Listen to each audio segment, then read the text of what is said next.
It's time for my full review of the Spyderco Manix 2 Lightweight Sprint Run in 15V steel.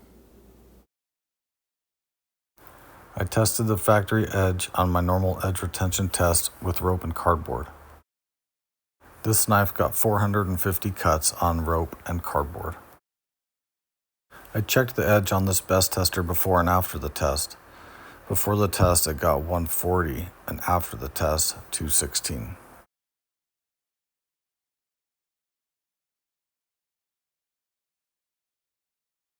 I compared the results to this Blade HQ M4 version. In my initial impressions, I erroneously said this was a knife center version, but it is a Blade HQ special edition.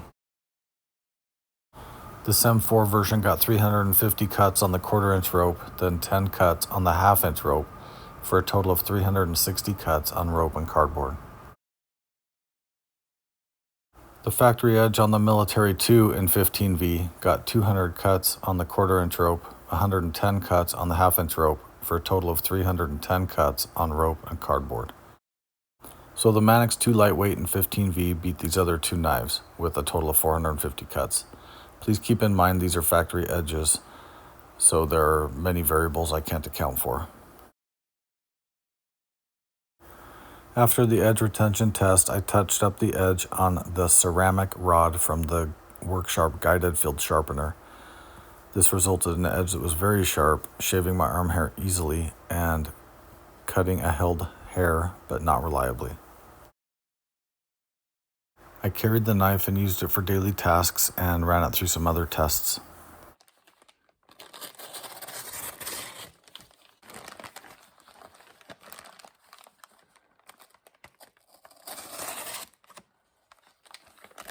Some of the following cuts look difficult because the label was on the other side of the package and made the cut have much more resistance.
Normally I would use a chef knife for this next part, but I'm not reviewing a chef knife today.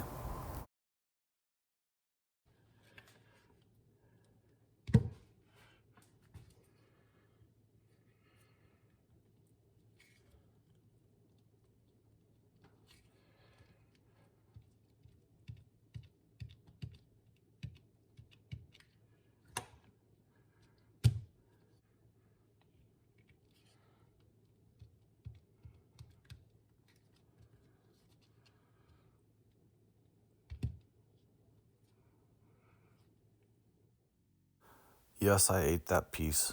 Yes, it was very tasty.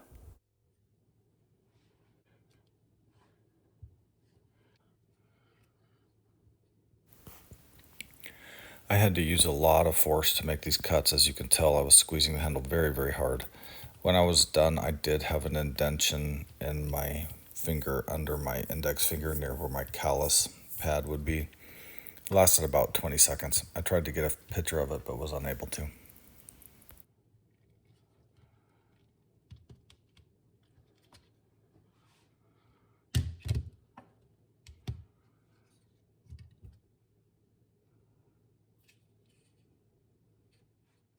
So I'm getting ready to cut this soda box cardboard down into strips for future edge retention testing.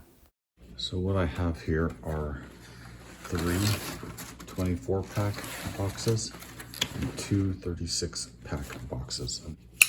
I'm going to make scoring cuts along all these lines, get all these flaps off here to get these panels, and then I'll cut these into 2.5-inch strips for future edge retention testing.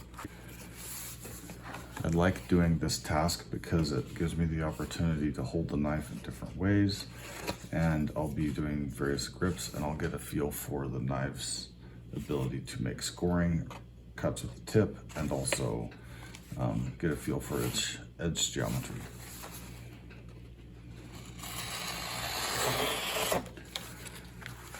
The tip on the Manix is very, very pointy, very, very good at making these scratching, scoring type cuts.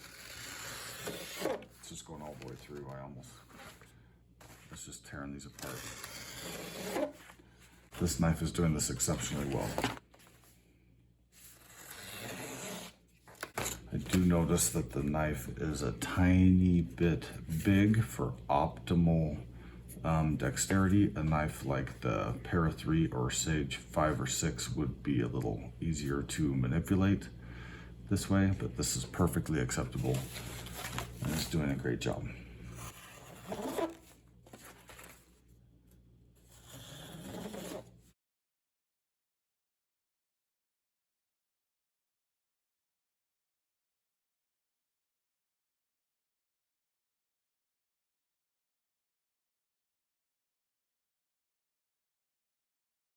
This knife did very good at that so far. The point is very, very good at making those scratching, scoring cuts. In scoring, I would give it a 5 out of 5.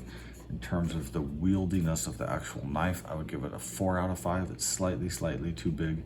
Like I said, a Para 3 or Sage 5 or 6 is slightly more wieldy. So for wieldiness for that task, I would give this a 4 out of 5.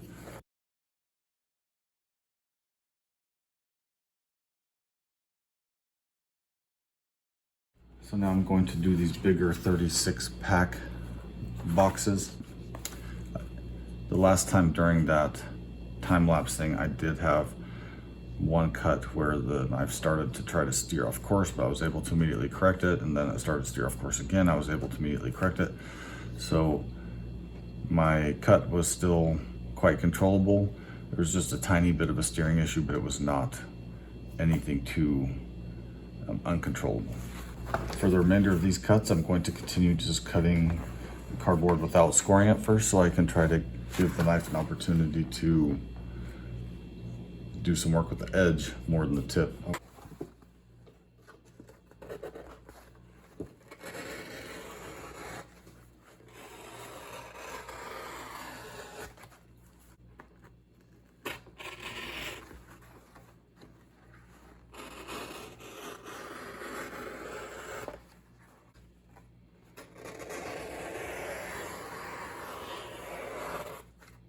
This is really controllable with the single. This knife's doing a very good job with this.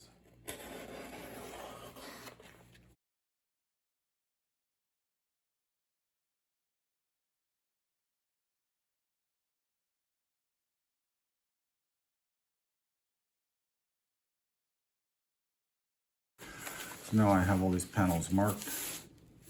I'm just going to cut them down into strips. Because these aren't folded, I have to do a scoring cut first. Otherwise I'll never be able to aim. So all of these are going to get scored first. Again, I'm using light to medium pressure and it's scoring through there very, very well.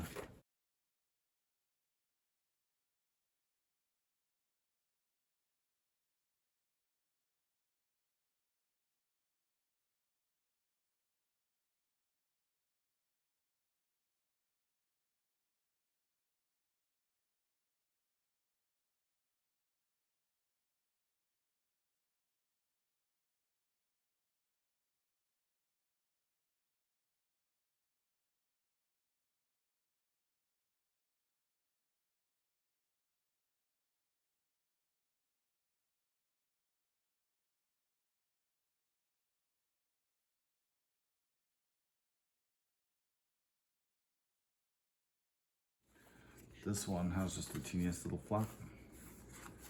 I figured I'd show you guys that, see how I do. See how this knife aims at this more delicate. I really have to be careful to do this, so we'll see. awesome. Perfectly controllable. So that yielded 33 strips from the 24 pack ones and 22 strips from the 36 pack ones. Plus all these flaps, which I just keep to mess around with. Again, this is not Amazon box cardboard, but this stuff does dull knives. We'll see how the edge is doing.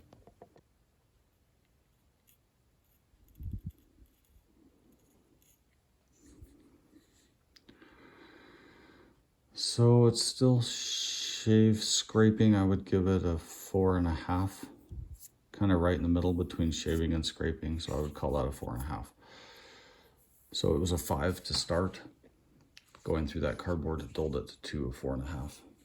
Let's see how it is on this paper.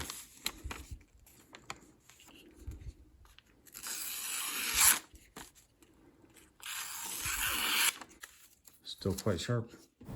So I'm going to try to touch up this knife on the Spyderco ceramic medium bench stone.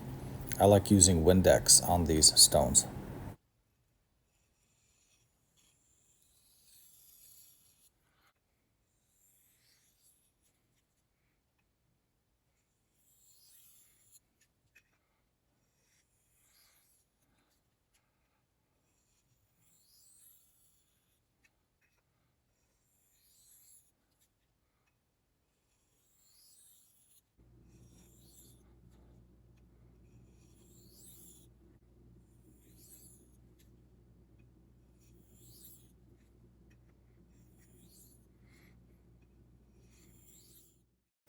The Spyderco medium ceramic bench stone yielded a sharp edge that was 5 out of 5, but toothiness was still low.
While the Manix 2 did well on that cardboard, I would say its sliciness through that type of cardboard was medium. So this knife just got done cutting up all that cardboard box. The cutting of the box was a little harder than I would have expected, but the knife did quite good. Let's see where this edge is at.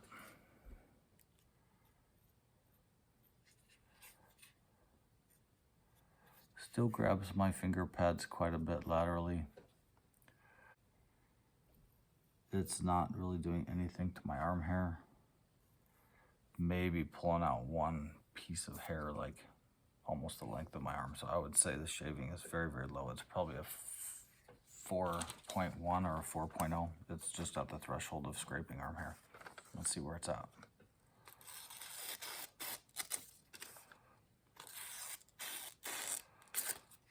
So it's clearly duller than it was before.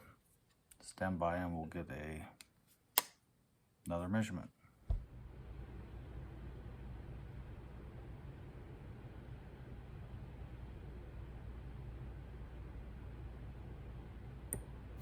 .206. There you go. I think the best tester is telling us this knife is still quite sharp. If the best tester's chart says that 300 is about where a factory edge knife will come, this is much sharper than that. But my opinion is this knife is in need of a touch-up because it's not scraping my arm hair.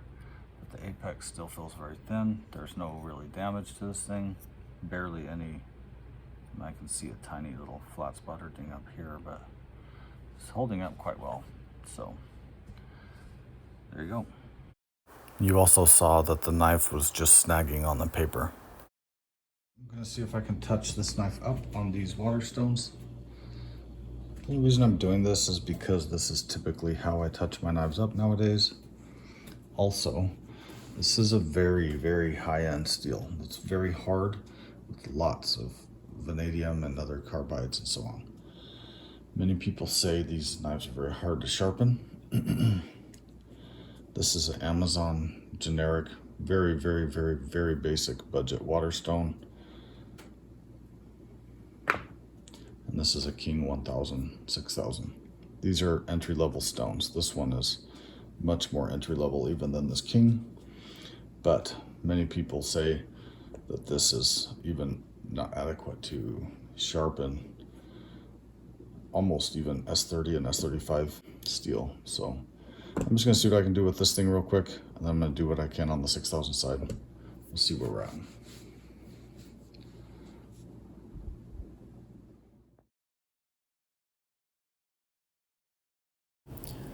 This did not work. Neither of these stones put an adequate edge on the knife, and after sharpening on these stones, the knife was not able to shave arm hair, even with aid of a strop.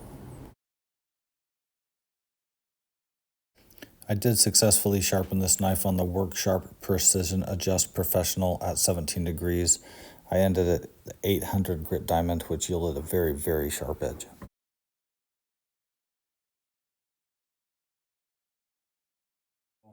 When I first handled a Manix 2 in FRN, I did not like the feel of the plastic handle.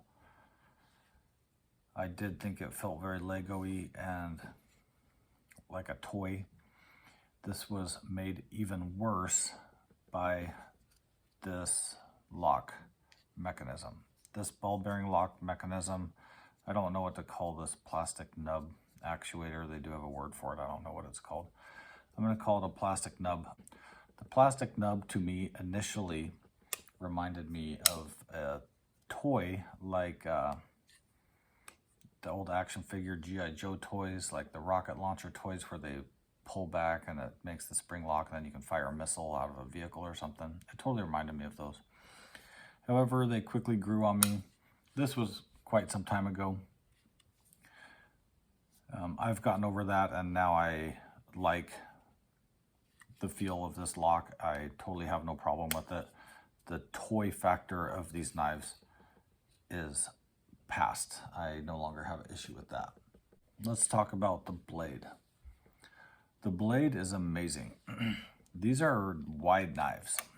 So this knife takes up quite a bit of space in your pocket, but the blade works really well. I had no problem with this blade. It worked very well, cutting all the things that I wanted to do. The tip is amazing. The tip on this knife is very, very, very pokey. It's very good at poking, prodding, scoring. It does all the things that a tip needs to do, and I had no trouble with it at all. It's a very versatile blade shape. The choil works great. The jimping works very, very well and doesn't hurt my hand. I already spoke about the edge retention testing. The handle. In some grips, this handle hurts me a little bit. These jimps on the bottom, I don't think are necessary at all. And sometimes either these jimps or the pokey nature of this crack in the plastic can create kind of a hot spot for me. This is mostly an issue if I'm using the knife really, really hard. Like I mentioned in the cheese, I was pushing almost as hard as I could, as I'm sure you could see. And when I was done, I had a mark here, which I was not able to get any footage of. But it did hurt a little bit. If I squeeze this handle, it can get a little bit uncomfortable. In some cases, this the G10 version is more comfortable. However, it also has some problems here and here. Overall, I'm fine with this handle. It's not the most comfortable handle. In this grip, when I choke up for a pinch grip and I get my fingers up around this pivot area, like this or like this position for me is much more comfortable in the FRN version than it was in the G10 version. This just feels a little bit harder, and I don't know. When I'm using it, it just feels better in the FRN one for some reason. I think this is just more rounded or something. I don't know. Handle's very versatile. It's very agile. This knife is easy to switch grips. It's easy to manipulate. You can go up and down to the choil. This knife is very agile, very wieldy, and the handle is good, but overall the FRN handle comfort I would say is medium. Also, when I squeeze really hard on this knife, this clip does not hurt me at all in any position. The only things that cause me discomfort are actually parts of the handle in different spots. This clip is no problem for me at all for handle comfort. But due to the mediocre handle comfort, I think this is more suited for light to medium use. But if you had gloves on, you'd probably be fine, and everybody's hands are different. It's likely your hands are tougher than mine. Action. The action on this knife is great. The action on many of my Manixes is very good. This one was great out of the box. Action's still very good. Lockup is rock solid, no problem. It's very easy for me to open and close this thing. I have no trouble engaging these nubs. Everything on the action is great. Carry. This knife carried very well considering how wide it is. It's very light. I carried this knife on many different kinds of pants. I carried it on the waistband of my sweats, the waistband of exercise type, like sports shorts, like basketball shorts. I carried it on several different kinds of pants. I had no problem at all carrying this in any position on any pants in any pocket. Withdrawal and insertion into pockets and waistband was fine. I had no problem carrying this thing at all. One thing I will say about the steel real quick, I carried this knife and have been testing it for almost probably a week and a half to 2 weeks now. And it's early to mid-July, summertime. It's very hot where I live. It's been between 90 degrees to over 100 degrees where I live. And there were 2 or 3 times I was carrying this knife on my sweats or on my exercise shorts waistband. When I was done with whatever my activity was, I noted that there was a little bit of sweat on the blade. So the sweat would be here on the exposed part of the blade. I tried to take a picture of it one of the times, but the little beads of sweat are so tiny, they didn't turn out. I couldn't get it to show up at all. But I would just wipe it off and I've had no problem. The blade does have some discoloration to it, but it's all down here. The discoloration is all down here on the bottom half, none of the discoloration's up here.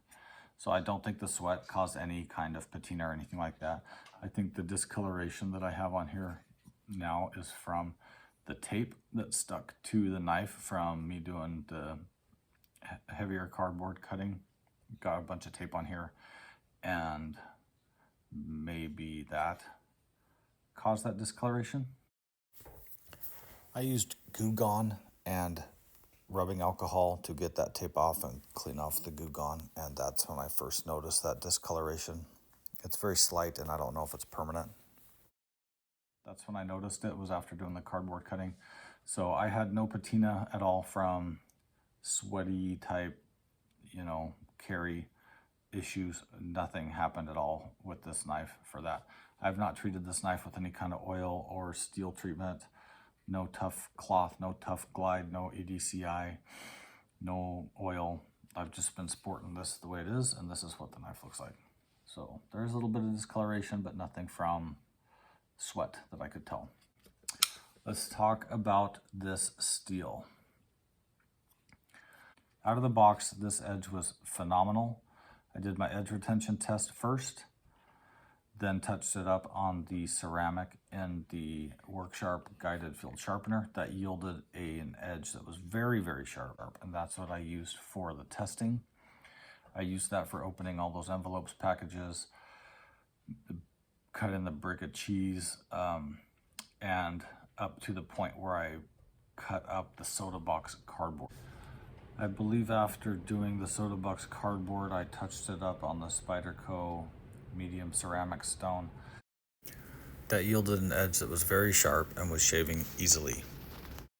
That's the edge I used when I started cutting the big cardboard box into little tiny shreds. The knife obviously got covered in a bunch of tape. This knife did not pass through that cardboard as well as I would have had expected. I think that's mostly an edge geometry issue more than a sharpness issue. It did do it just fine. This knife is not, in my experience, this knife is not as slicey as a Delica or a Sage 6. But it did fine. When I was done cutting up that box, this knife was barely scraping arm hair. So I tried to sharpen it on some budget stones, an Amazon stone and a king stone. That did not work very well. It felt kind of like sharpening Rex 121 on those stones, and the resulting edge was not very good. So I put it on the WorkSharp Precision Adjust Professional, and this sharpened up exceptionally well on that. The factory edge was pretty much at 17 degrees. Sharpening went very quickly. I didn't even have to go down very coarse grits. I started at a 400 grit, immediately got a small burr, so I moved up to 600 and then 800, and I stopped at 800 grit. And the edge this has now with the 800 grit WorkSharp is very sharp. Toothiness is medium. My experience with this knife so far is that it doesn't get the same kind of a really coarse, sticky, toothy edge like S110 and K390. But this is very sharp, and it does have some toothiness, and this is very dangerous to rub my finger this way. This thing wants to cut me. Right now this knife is extremely sharp.